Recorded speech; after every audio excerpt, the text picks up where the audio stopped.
I mean, what you just said, Brandon, I think goes to show like Yeah. you were using a program and it became obsolete like Mm-hmm. right away. So you had to adapt and learn something new. Yeah. And so that just goes to show kind of what I'm talking about is that you have to literally adapt to survive. Like it's if the people that don't adapt, people that go, I don't want to learn a new program. As soon as that happens, like you're kind of dead in the water. Like you really don't have much else to kind of give. Um, if you're not willing to kind of put in the work and learn something new. But more importantly too is that the fundamentals never change. Is that the tools will always change. Fundamentals don't change. How you think about design, how you approach design, those things will always kind of stay the same for the most part. So that's why it's like it's just how you express yourself with that tool that changes. And so I think that's where some people get really caught up. I think where they go, "Oh, what program was that?" Or "Oh, what brush is that?" And it's like the brushes will change, man. Like that will change. The program will change. But what doesn't change is like perspective, design, your overall like thought process, like how you like to think about things. All those things don't change, and so you just learn to kind of you just learn to kind of take those fundamental ideas and just apply them to a different tool or a different button, if that makes sense. And so that's why I'm a very big proponent of like I don't really worry about the tool that much. But to answer your question, has anything kind of changed my life? Not really.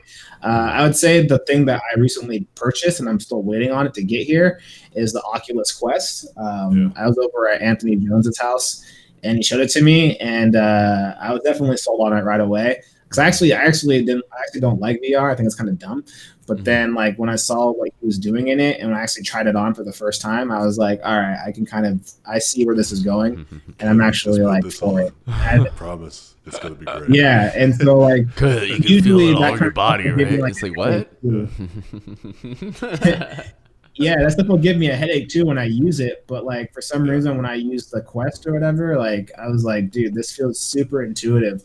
And already I was in there kind of like doing stuff, and I was like, oh, dude, like I get it now. Like I'm gonna buy this and like mess with it. And I Yeah. think maybe too because it's probably nostalgic. It probably gives me the feeling of when I first used Photoshop, and I haven't had that like nostalgia of like almost like being in a new relationship where like everything is new and kind of fun.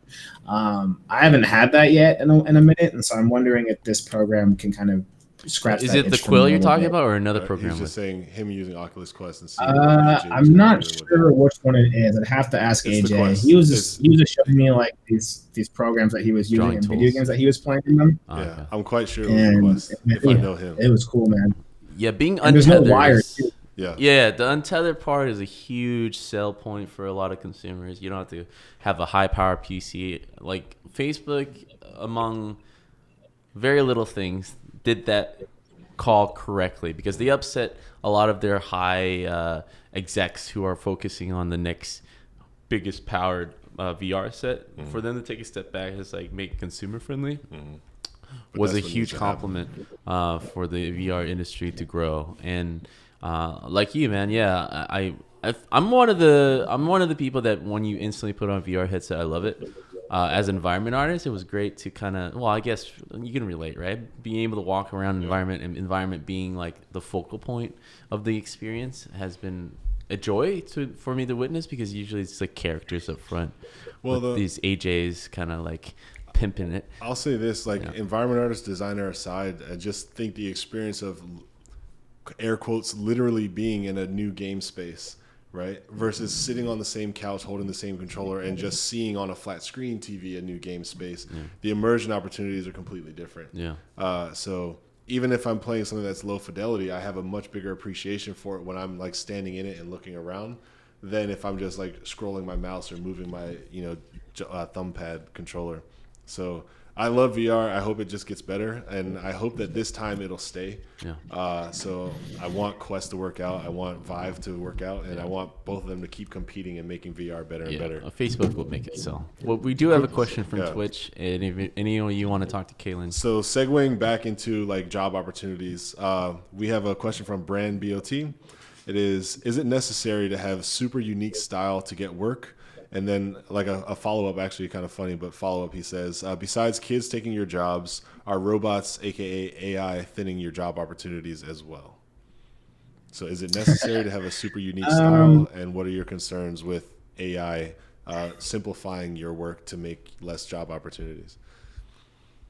Okay, I think I'll answer the robot question first. I think when people that to go back to what Brandon was talking about, that program where like you paint like little shapes and it fills everything in.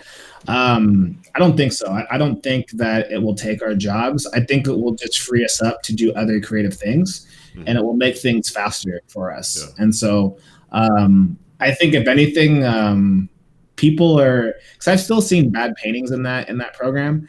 And so I think what it really shows is that like if you don't know composition, if you don't know design, if you don't know like lighting and color, when you give someone a program like that where it's like, oh well, we'll paint the tree for you, or we'll paint the cloud for you, just tell us where you want it, right? Mhm. Like they go okay, and then they do it, and they're like, well, it still looks like ass, and then all of a sudden, someone that doesn't know what they're doing, like they have an eye for what looks good, and they Yeah. go, oh, well, I want it right there. And so I just feel like that kind of stuff, when you give someone that kind of power, it really kind of amplifies how much someone doesn't know. It's Mhm. almost like it's almost like you're giving like a regular person like the body of like an NBA player, and they're Mhm. like, all right, go play in like an NBA game, Go and be all of a LeBron. sudden like yeah, like I'll go be LeBron, right? They're fumbling around, they don't know what they're doing, right? It's because, yeah, like we gave you the tools to dunk, but Mhm. like now you got to understand like actual defensive strategies, how to move Yeah. off the ball. Like, you know what I mean? It's like it doesn't It's a great example. necessarily make you a better person. It only kind of enhances what's already there, in my Mhm. opinion. So there's a lot of people that they start painting and they're like, well, why doesn't this look good? And it's like, well, it's because you're still kind of ignoring the fundamentals. Like Yeah. really not you're still not focusing on what's important here. You're just focusing on like the tool, as opposed to like it's like people that like when I play soccer, they go, oh, what cleats are you using? What's this? And I'm like, Mhm. the cleat's not gonna make you better. Like if you don't know Yeah. how to do these things, it's not gonna solve your issues. You know what I mean? So again, things will always evolve. So I don't think in my particular until like robots can like really like quantitably like understand like design theory and like what makes like until a robot makes like Spider-Man into the Spider-Verse, like I'm not Mhm. worried because you need someone like Alberto Miyago that has that kind of vision to kind of like push the boundaries of what things can look visually. Mhm. Um, as opposed to like someone just like rendering something out. So Yeah. I think until like robots make something like that, if someone does that, I'm going into real estate. Like once that happens, like I'm out. I'm not expecting. I'll see you in real estate. You want to buy a house from me? Like I'll see you there. Yeah. I know. But until then, I'm not too worried about it.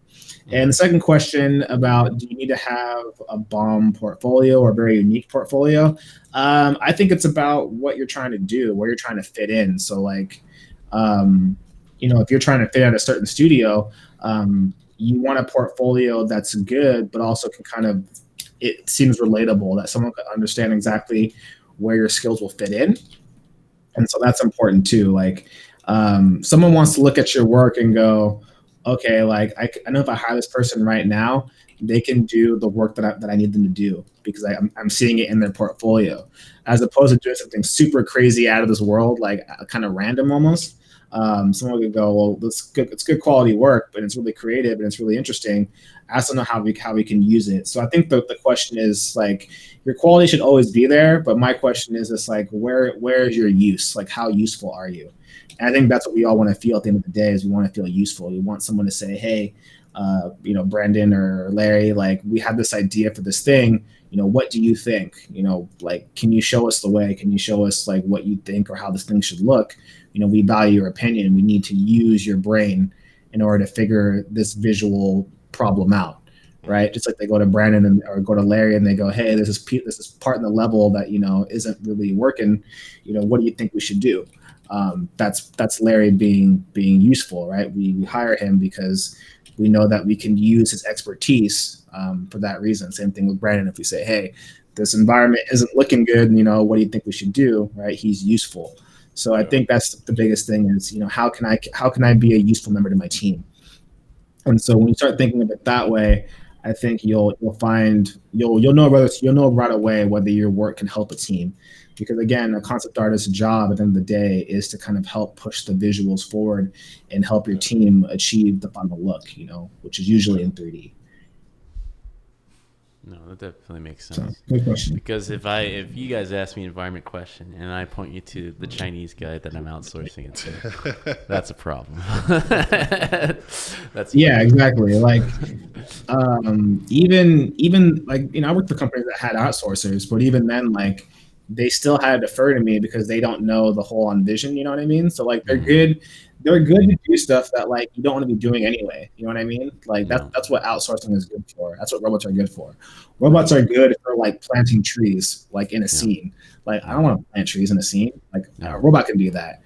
But in terms of the overall scene and how it should look, how it should feel, well then yeah, like I totally want to like work on that and get the overall look and feel.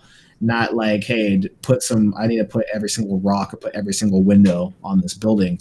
It's like a robot can do that for me. So now I can focus on like the more important stuff in the scene.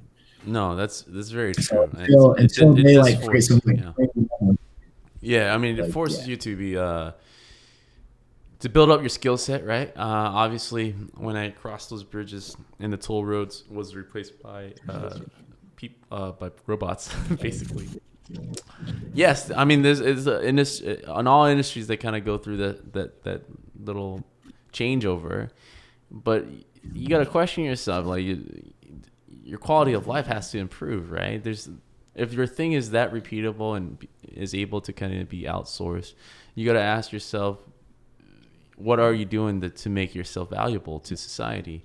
And if it is forced on you, then you just been kind of dormant this whole time, and it's not very good for your industry, but also to yourself. And the same way, if we can outsource any of the work like prop art or anything, then it does force you to be more creative, to kind of step up your game so that you can earn that position in your company and be valued. So anybody that opposes automation, in my opinion, needs to take a step back and just really evolve, because it's never going to be the case where you fight back. It's like, don't use these robots or outsourcing that produces the same results as me, right? It has to be, all right, you can use it, but this is where it's missing.